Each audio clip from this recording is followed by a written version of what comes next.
എന്താ മോളെ? കല്യാണത്തിന് പോവണ്ടാനേ. ആയിഷ മോളെ, എനിക്ക് ഇങ്ങോട്ട് വരാൻ ഇഷ്ടമില്ലല്ലോ, അപ്പൊ അങ്ങോട്ട് വരണ്ട. അതുപോലെ ഈ കല്യാണത്തിന് പോണ്ട, ഒരു പരിപാടിക്കും പോണ്ട, വീട്ടിൽ തന്നെ കുത്തിരുന്നാ മതി, കേട്ടല്ലോ? എന്താ മമ്മ? ഞാൻ മമ്മന്റെ അടുത്തേക്ക് പോവാൻ കല്യാണത്തിന് പോകണ്ട, എവിടെ പോകണ്ടാനാ പറഞ്ഞേ.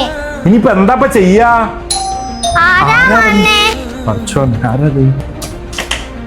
ആ ഇസമോളെപ്പ വന്ന്? വന്നിട്ടുള്ളൂ. മമ്മ ഇവിടെ? അമ്മ എനിക്ക് ഇവിടെ ആക്കി തന്ന. ഞാൻ കല്യാണത്തിന് ആശന്റെ ഒപ്പം പോവാൻ വന്ന. എന്നാ വാ, നമുക്ക് പോവാ, ഉള്ളോട്ട് വാ, വരി വാ. ആശ, അനക്കെന്തോ ഒരു സന്തോഷം ഉണ്ടാവാത്തെ? കല്യാണത്തിന് പോയിട്ട് നമുക്ക് സ്റ്റേജിൽ നിന്നൊക്കെ ഡാൻസ് ഒക്കെ കളിക്കണ്ടേ? മമ്മ പറഞ്ഞിട്ടുണ്ട് ഞാൻ ഗൾഫിൽ പോവാത്തോണ്ട് ഈ കല്യാണത്തിന് അന്ന് പോവണ്ടാണ്. എന്റെ മമ്മ ഒന്നും അറിയൊന്നുമില്ലല്ലോ. എന്റെ പപ്പന്റെ ഒപ്പം നമുക്ക് അടിച്ചു പൊളിക്കാം.